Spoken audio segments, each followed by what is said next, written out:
welcome everybody to our IT burnout panel discussion today.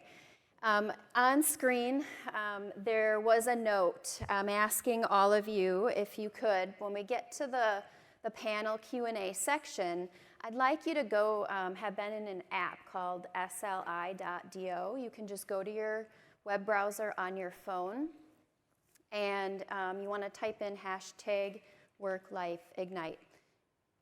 I will have that on screen when we get to the panel portion as well, so if you missed it, you can do it at that point. So, welcome everyone.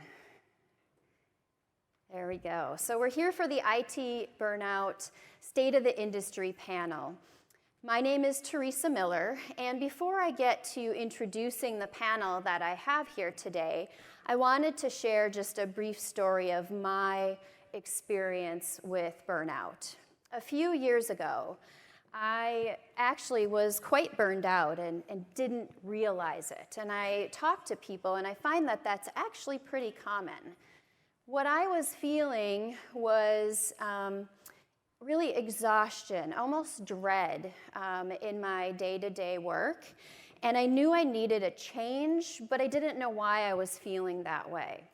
So I did actually take the courageous step of leaving my job at the time, which I would say was relatively respectable pay, took a pay cut, and went to take a teaching job and do my own thing. And I did that for about 18 months.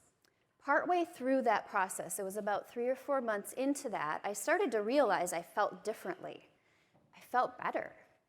And reflecting on my past and how I was handling my day-to-day work made me realize I had just started recovering from burnout. So one more quick thing before I introduce my awesome panel here. I do want to just say that we are not medical professionals. So if you do need medical help, please seek your doctor for that.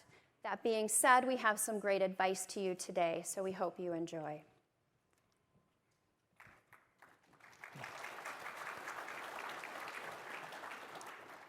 So I will let you each take on your introduction, and each one is going to lead with a tip for avoiding burnout.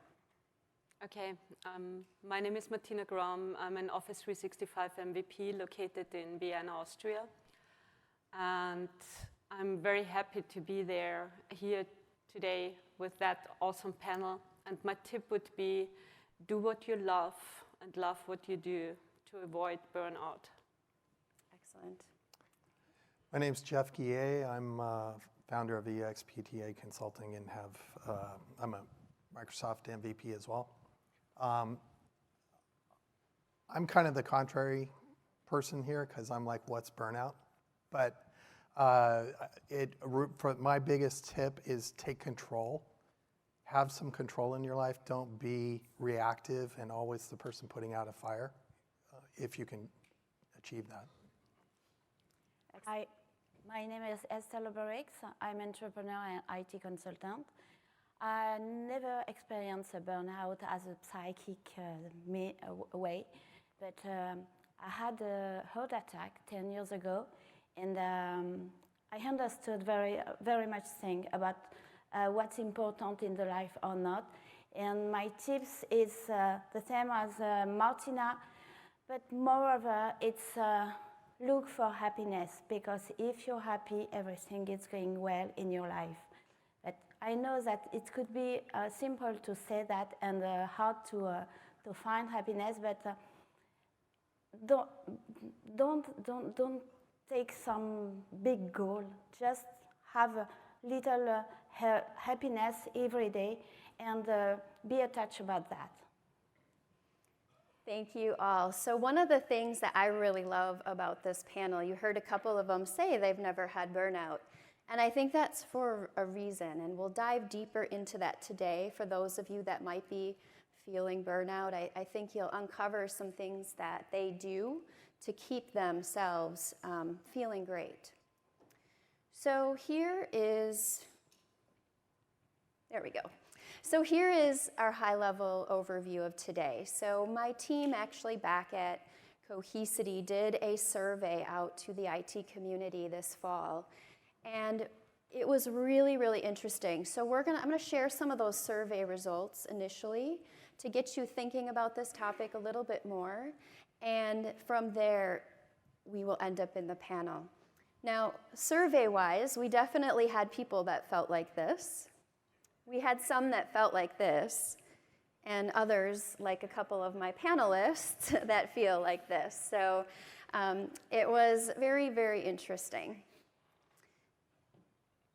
So, and then we'll close things out today by just providing some final tips on how maybe you can go back to the workplace and take some action with your teams. So, in terms of the survey, let's take a look. So our survey, we had 309 respondents, of which the breakdown was almost 90% men, around 11% women, with the majority being from North America. We ended up with job titles of all varying degrees. However, most of them were individual contributors. So here's the high-level summary of what we learned about that group that we polled. So regardless of title, we had almost 80% of people feeling some level of burnout. Now, of course, burnout means different things to different people. We'll get to that next, but found that very interesting. And then the other thing was that, around 22% have felt burnout in the past, aren't yet, or at all. So back to that point of burnout meaning different things to different people. I'm not going to slice this out. Please take a close look at this chart and see if you identify yourself in any of these. However, a couple I will call out are the cynicism, frustration, not caring about work. We had 16% of respondents in that category. We had 17% feeling like this was affecting their work. From a performance perspective, their ability to focus, and even their memory. And the last piece of this chart that I'm going to call out is another 17% felt lack of energy or motivation. So, and that's a significant piece of this puzzle to be considering. And some of the smaller areas had even some more severe side effects. So we started asking questions about work habits. How do your work habits affect how you're feeling at work? So if you look at the side where I have the chart that says never underneath, I thought it was kind of interesting that actually very few people called out that they don't take a lunch break ever. I know for me, that was actually one of my issues. I never took a lunch break. So kudos to those that do. The other thing on the never side that I thought was interesting as well was the taking of the on-call shifts. I was actually surprised. I thought more people would have responded with that. Now on the always side, there were a couple things that also stood out. That lunch break thing again, right? Kudos to those who take that break. But right next to it, you also have people working more than 40 hours a week. And that can be exhausting. And then the final point I'd like to call out under always is the vacation time. I thought the number for taking a real vacation was, it's okay. And I think geographics have a lot to do with that. The survey was very US, North American based, but taking a real vacation yearly stood out to me. So went on a break. How much do you check email and social? So of course, break is a very generic thing, right? We were talking about this before we came on stage, and one of the comments that came up was, even people sometimes try to sneak a little break in when they're sitting at a stoplight, even though we're not supposed to be on our phones. Or is taking a break when, in between stirring the food at dinner and you just quick check your phone, right? So, or is a break a real break where maybe you separate from your work for 10 or 15 minutes? But very, very interesting. If you take a look at the top, very few people disconnect from work or personal entirely. And if you go to the stay connected 24/7, that number is much more significant, and even more so from the personal side. How is what you're doing from an email social perspective from the personal side wearing you down as well? Something to think about.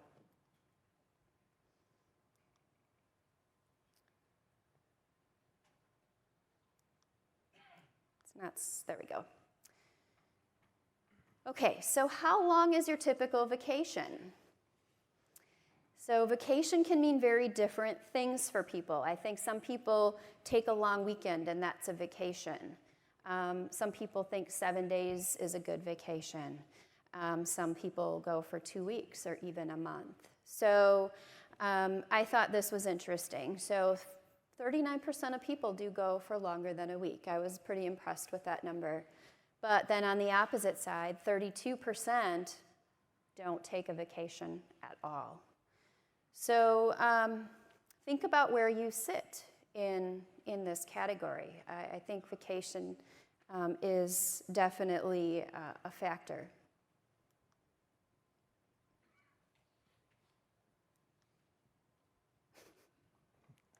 There we go. So with that, that was the statistics that I wanted to share with you. So if you have not already been out to sly.do, and if you're not in the Work Life Ignite hashtag, please get there.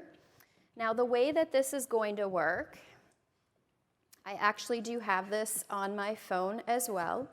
My colleague John is in the audience. You stayed, thank you. And he is going to be moderating the questions. So you put a question in, and what I'm looking for is thumbs up on these. So if there's questions that resonate with you and you want the panel to answer the question to, please like it so that it raises to the top. That's what will happen. We do have the ability to move it down on the list as well with a thumbs down if it's not interesting. So our questions are based on you today, so please make sure you ask away. So very first question I have here for all of my panelists: how can you let something fail and not save the day? Sometimes this feels like the only way to communicate the fragility of our systems. Go ahead, Estelle. Okay. I think that failing, it's normal in the life. The most important is if you understand why you fail, you don't lose your day. It's some kind of, you get a lesson, so you can be rich at the end of the day. Okay, it's a failure, but it's not the end of the world. So let's take a different tone with that. Let's say if technology is failing, how do you let it, so Jeff, you look like you were going to say something. If you have a technology failure, how do you let that slide? Technology never fails. Oh, right. Human did. It never fails to fail, right? So there are times, I kind of sometimes as a consultant, I'll work with customers, and it's kind of like being a doctor, and you can tell them not to smoke. They continue to smoke. It's on them, right? There's a lot of failures that happen in technology because they don't implement things right, or they want to do it the old way, not the new way, something like that. So you need to be able to distance yourself from that, accept it, take control for what you can control, and don't take the burden of success entirely on yourself. That will ease your stress, and hopefully you'll get a better work-life balance with that. Martina? Yeah, also I think there is a difference between what you consider failing. So if you see I'm failing because I did something wrong, what I think is failure is considering you learned something new and you do better the next time, because you get better experience in something. If you have a technology failure, you're going to fix it anyway, and you fix it today or tomorrow. And if you are not able to fix it, then ask someone else who can help you and support you to fix it. And this is also something which is extremely important. And the other thing is sometimes other people like or make you feel like you are failing. And also one important thing I learned is some things you should let burn. It's just that you can't solve everything, you can't save probably the world today, but maybe tomorrow. And this is also something which is important, that you consider your failure is another experience you made in your life, and you will be better next time. Those are all excellent points. Something you said made me think of a situation I've been in the past multiple times, especially in hands-on technical roles where you really want to be the team player, and you're in this major outage that's going on for days. You're exhausted. I think asking for someone else to step in is completely okay. And people don't know how you're feeling unless you tell them. So don't wait till you're at a breaking point in that situation. Speak up and make a transition plan, even if it's a couple hours out. Get that worked out. Excellent, you guys. So the next question that has a lot of interest is, how do you explain to your boss that you do feel burned out? I'm out on my own boss. Yeah, blame yourself. I blame her. I'm an independent contractor as well, so I'm my own boss, but part of it is what works for me is passion, having the passion of IT and just being, it excites me. It's what gets me going every day. So it's different as a small business owner also. You have to have that passion, but I do take control during that time, and I set my boundaries on when I'll take meetings and things like that. Mm-hmm. That is what helps guide me through and makes it's also, in a larger organization, it's very important to have a conversation with everyone to make it so that you can have a conversation with your boss or whoever to say, I need some mental health days. I got to take some time off. I realize I'm getting to that point, and for everybody's, betterment, we should just recognize that there are times when you have to take time off. Generally, I'm working on 2 or 3 different subjects at the same time. So when I'm blocked and when I'm feeling upset on a subject, I'm beginning to work in the other subject. And in this mindset, it changed my mind. And generally, I found the solution by working on the other subject, because I take some distance with my problem. And staying on the same problem too much time, it's something which is going to upset you very much, and you're going to be in a kind of dark cycle. So if you don't have several subjects, do not hesitate to go out to have a walk, a 10 or a half an hour walk, or to speak with some other colleague if you are at the office, but not about your subject. Don't speak about your problem. Just free your mind about this problem and be confident, because you have the knowledge, you have the skills, and you're going to find the solution. But maybe not at this time. But this is my way to. Maybe it's because of that I never experienced the psychic. Yeah, that's some good advice for how to balance the stress before you get to the burnout. Mm-hmm. Right. Fresh air and sunlight are miracle cures. Yes. You really need to take time for that. Recognize it. Try to stay ahead of it. Mm-hmm. When you start to feel that way. I would go for walks with my neighbor. We would go for a half-hour walk around the area, and we had a safe word. If he heard me talking about work, and he'd go rutabaga, And then I saw all of a sudden, okay, center myself, forget about that, we'll talk about something else. Yeah, excellent. Also, I want to add something because I have a couple of employees, and in my team, sometimes it's very hard to discover how they feel, if they're feeling burnt out or exhausted and so on, because you just don't know. Everyone wants to be successful and says, no, I'm fine. So it's also very important, if you have a boss, tell him. He probably just don't realize that because he has no empathy, he doesn't know you work remote or something like that. So it's also very important to express yourself about how you feel and what you can do and what you can't do. I completely agree with that. Just to go back to the original question, that would be my advice looking back. I would have just had that conversation. And I'm going to repeat one thing I said in the first question is people don't know if you don't tell them. You know, everybody's busy and they just might not cue into it. So definitely have that conversation. And I would expect you probably have some vacation time you could use.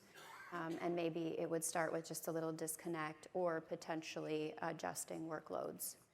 So that actually leads really well into the next question. So the next question is, I'm a senior executive. What can leaders do to monitor and encourage work-life balance? I was just about to say leading, and this is a great segue.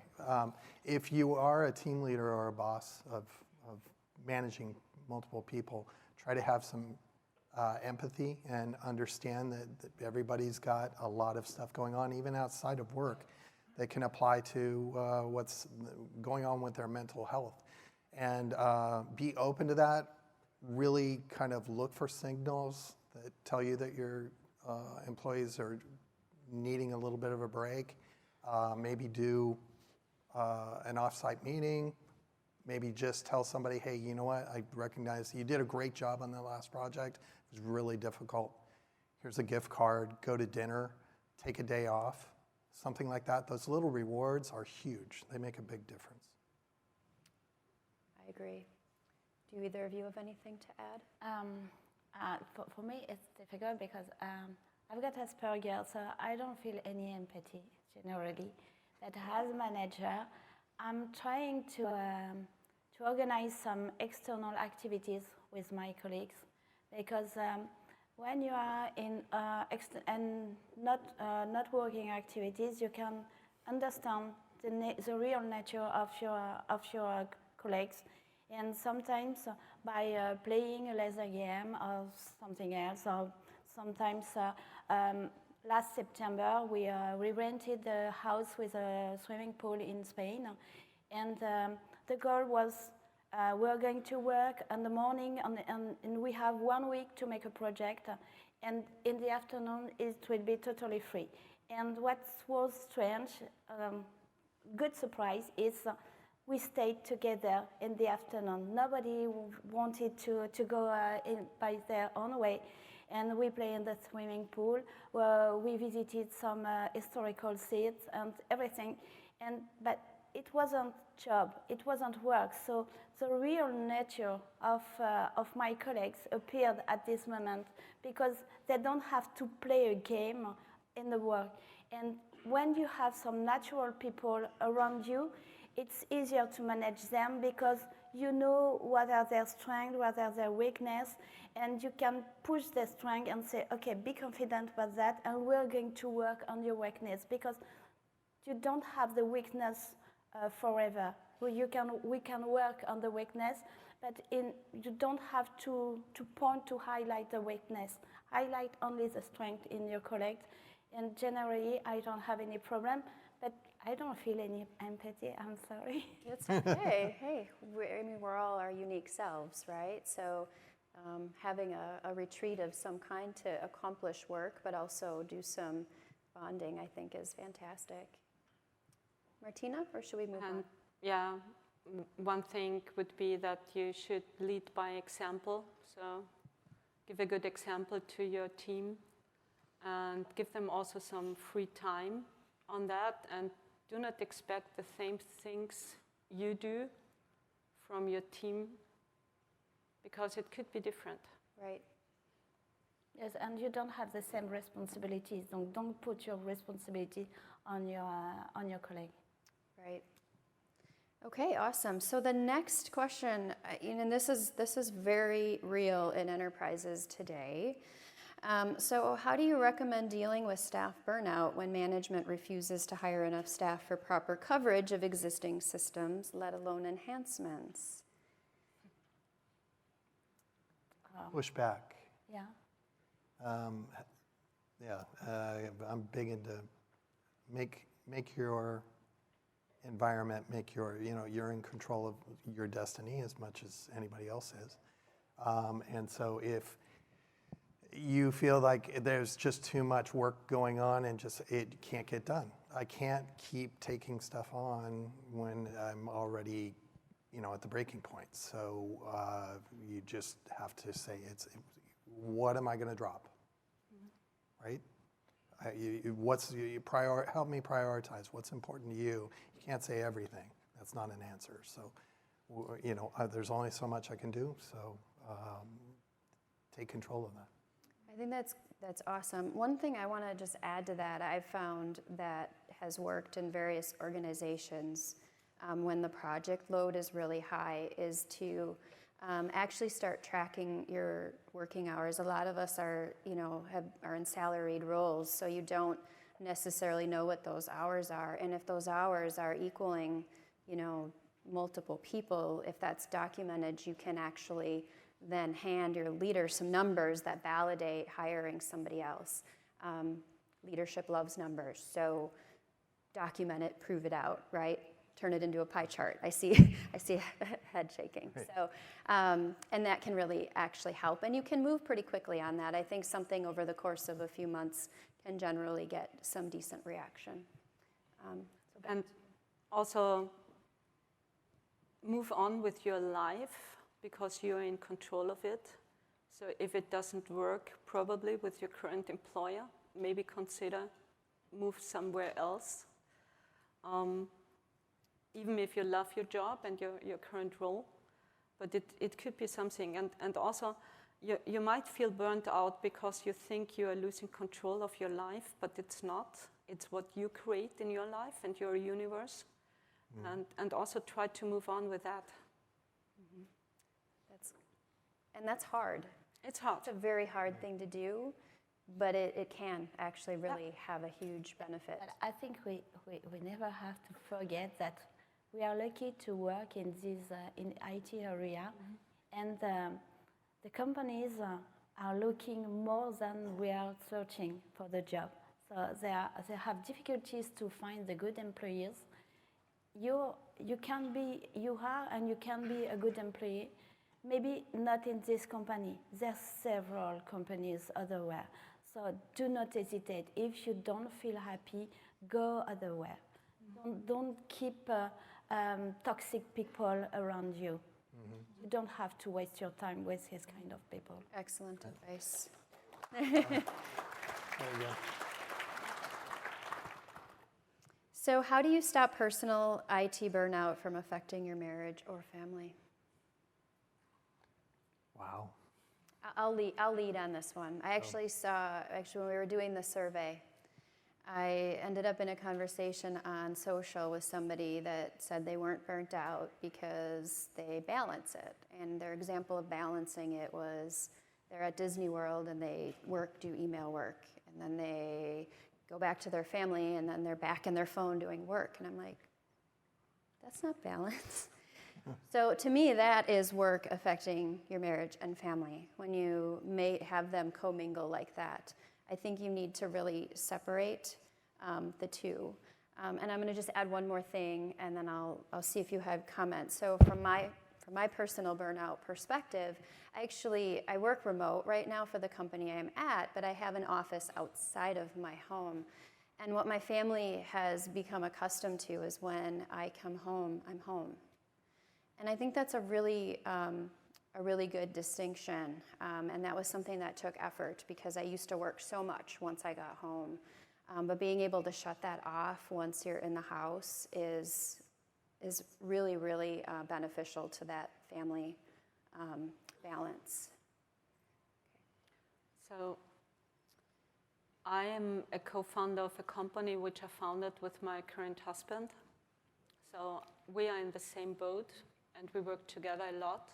And very often I get the question, how can you handle that, working together and being married and in a relationship? And the best way it works, we have our separate topics. Everyone works on what he likes. But we have a very common understanding about what it means to work in IT. And that I call it's a privilege for me, because I see many others who are married or in a relationship with someone who is not in IT and doesn't know the workload. They really struggle with that. So I can't give a very good advice here. I just can share my personal experience is we can separate work from life as well, just going on a walk. And the only thing when we have a debate, it's around our team, how we will develop as a company and so on, but it works as well.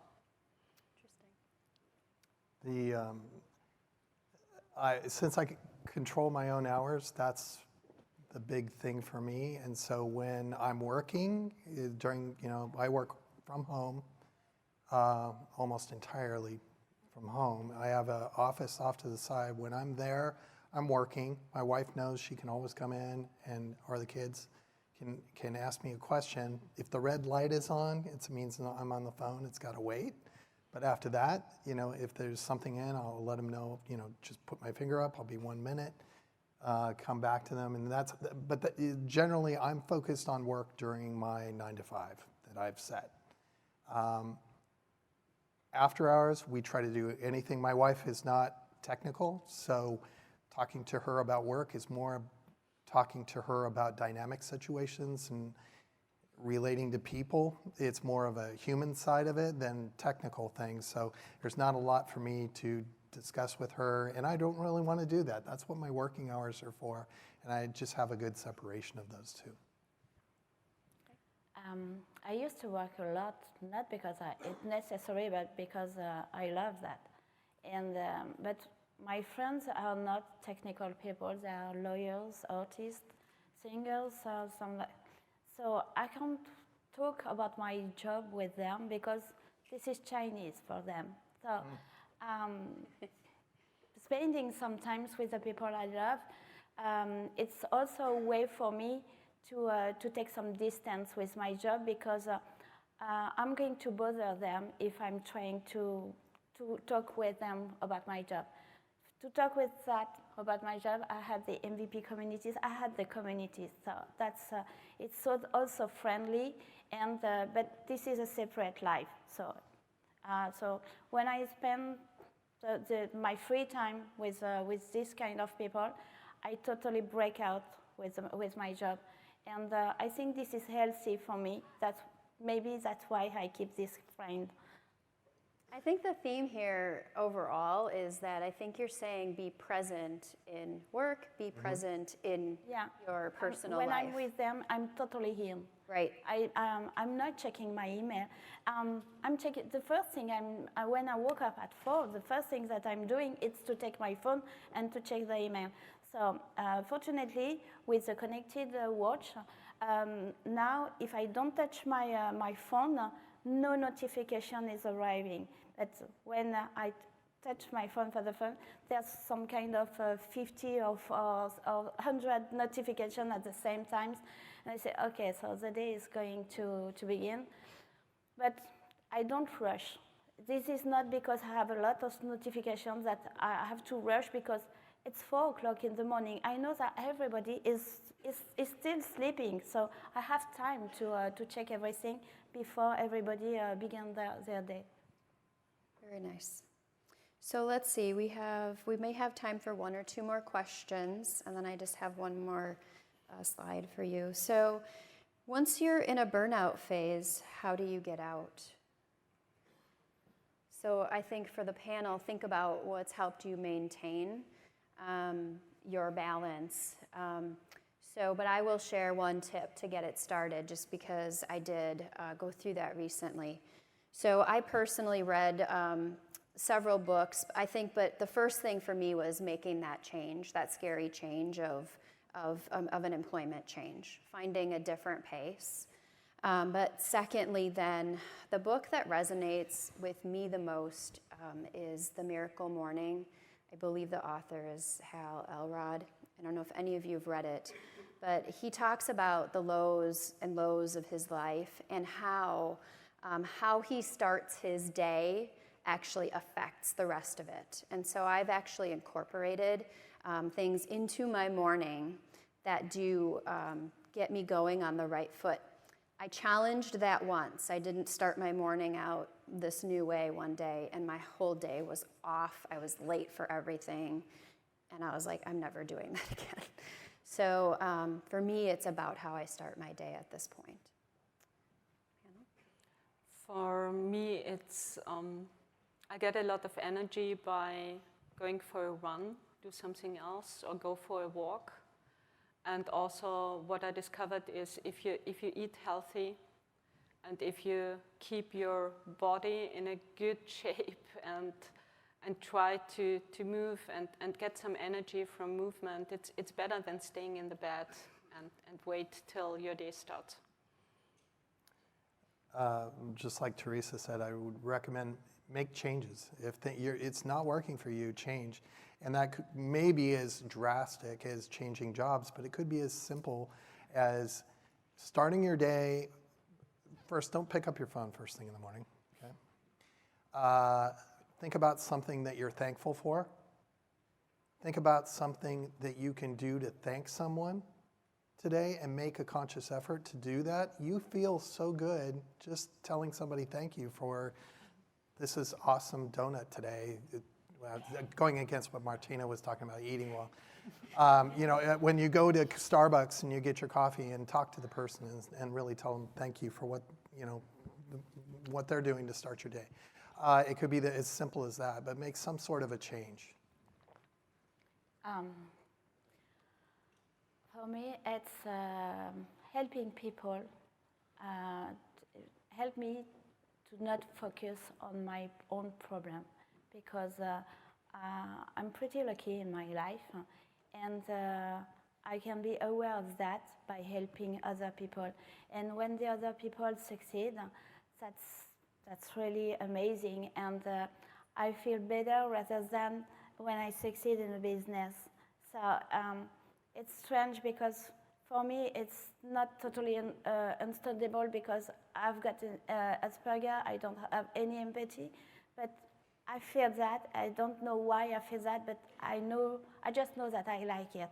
That's why I continue to invest sometimes in the communities and to help people who don't have as much luck as me. That's all wonderful advice. So we have just a few minutes left. I'm going to sneak one more question in because my last slide's pretty short. And if we didn't get to your question today, we'll all hang around a little bit. We're all happy to help. But so how do you let go of things you're responsible for? For what? I have one for this actually as well. So how do you let go? So I'm a reader. There is another book. I can't say one of the words, but it is, I'm going to tell you, it teaches you how to let go if you can get past the language in the book. It's The Subtle Art of Not Giving a F.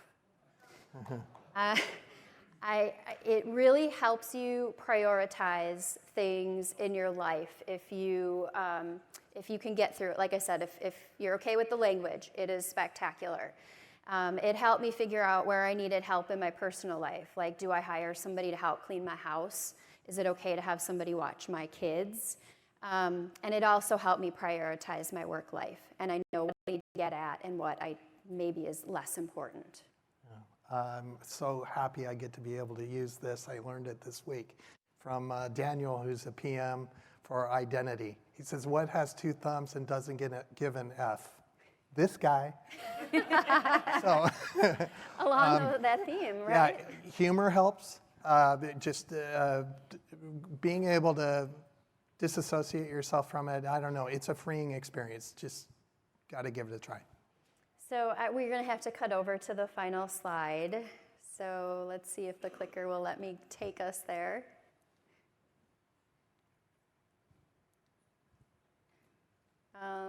Maybe. Maybe. We'll keep Maybe not. trying. Yay, all right. So take action. A couple more statistics from that survey that I thought were quite interesting. Now, while I truly believe that this change starts with you, I know many of you in the workplace have teams that may be struggling with burnout identification, even just based on some of the questions. So what the survey told us is that 75% of your work teams are not even talking about burnout as a team and how they can support each other. And the other statistic was that 75% of employers don't even have a program to help employees when they are feeling burned out. So a takeaway for you on that would be to think about, even from the workplace, how you can make that change.